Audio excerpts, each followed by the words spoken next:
Kermanen gauzak. Aurreko larun batean kuadrilako afaria izan genuen. Ez altzituten abisatu. Bai, komentatu ziaten. Kuadrilako guztiak joan ginen zu ezik. Ez altzen eukan etortzeko gogorik. Bueno, gurasoan dena joan barra izan nuen. Familiako arazo bat konpontzera. Eta? Zein arazo izan zenuten? Bueno, familiako kontua familia barruan gelditzen dira, Kerman. Ziur nago lagun guztiei kontatu diezula niri ezik. Ez ba, esan dizu lehen ere, familiako kontua familian gelditzen dira, eta gaina ezik ez goikarri jarri. Ondo da. Nahi bat duzu urrengo asteburuan ere afaria egin dezakegu? Nik edozein egunetan aldut ostiralean ezik. Igandean izan beharko du orduan zen larun batean geldituta nago. Herriko neskekin gelditu naiz, txikitako launekin. Benetan? Ez zurekin joango naiz? Ez, zu lekuz kanpoen gozea. Lekuz kanpo zergatik? Nesken gauzez hitz egiten dugulako. Nesken gauzez. Eta zer gauza dira horiek? Izenak beak esaten du, nesken gauzak horrexeatik zaudezu sobran. Aitziber? Ai! Gogoan izan ezik partikulari salbuespena adierazteko izan erantsi behar diegula aurretik. Horren bestez, guztiei kontatu die niri izan ezik, edota lagun guztiak joan ginen zu izan ezik dira esaldi egokiak. Guztiei kontatu die niri ezik, lagun guztiak joan ginen zu ezik, eta tankerakoak aldiz, txartzat emango ditugu. Aitziber! Kerman, mesedez, ez hasi berriz lehengoarekin. Ez, lasai, baldakiztu kirmen bekaduntzat hartu dutela nire bulegoan. Beak esan zian. Bai? Deitu egin dizu ala? Ez, aurreko ostiralean gelditu ginen elkarrekin zerbait jartzeko. Ez nekien kirmenekin geratzeko ohitura zenuela? Bueno, tarteka gelditzen geha gaizki iruditzen zaizu. Ez, gainera ni ostiralean ezin nintzen geratu. Langile batzordean ordezkaritzat hartu naute.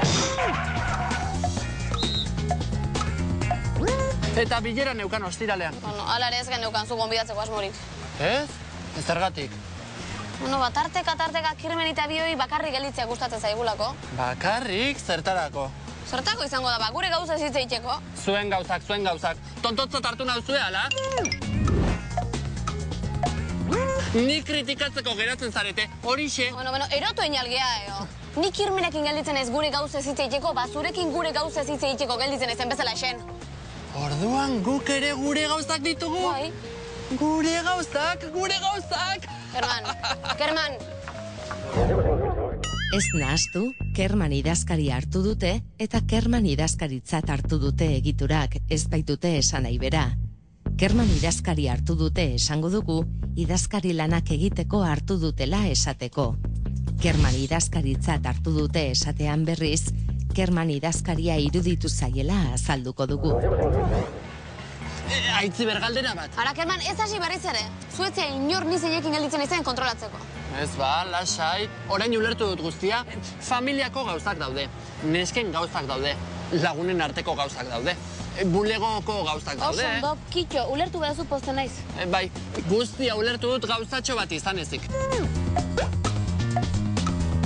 Izan ere... Emani. Lasai, Aitziber, gauza txiki bat baino ez da, eta izan ere guztia ulertu dut gubion artekoa izan ezik.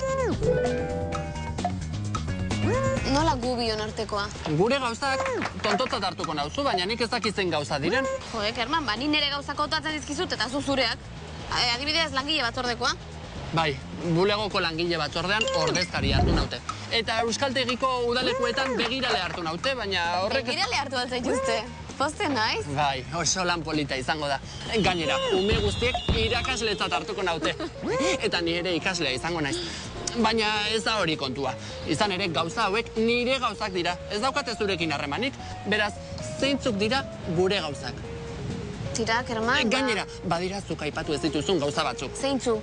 Bikote gauzak, eta noiz hasiko gara gu bikote gauzak egiten. Hala, horiek aldira gure gauzak. Akabo, Kerman. Eztabaidak eta haserreak ere bikote gauzak dira, ziur nago! Bakoitzak bere gauzak dituela ikasi du gaur gure Kermanek. Lehen zatian esan dizuegu salbuespena adierazteko ezik partikulak aurretik izan behar duela. Horren bestez, dena ulertu dut gauza bat izan ezik. Edota lagun guztiak etorri ziren zu izan ezik dira forma egokiak. Dena ulertu dut gauza bat ezik, lagun guztiak etorri ziren zu ezik, eta tankerakoak aldiz baztertu egingo ditugu. Bestalde, idazkari hartu eta idazkaritzat hartu motako esaldien arteko aldea ikusi dugu. Kerman idazkari hartu dute, esaten badugu, idazkari lanak egiteko hartu dutela esaten ariko gara. Kerman idazkaritzat hartu dute, esanez gero berriz, Kerman ikusi eta idazkaria dela iruditu zaigula esan nahiko dugu. Hauxe gaurko saioa lagunok, zuek badakizue ezta? Honekin edo harekin, baina egin.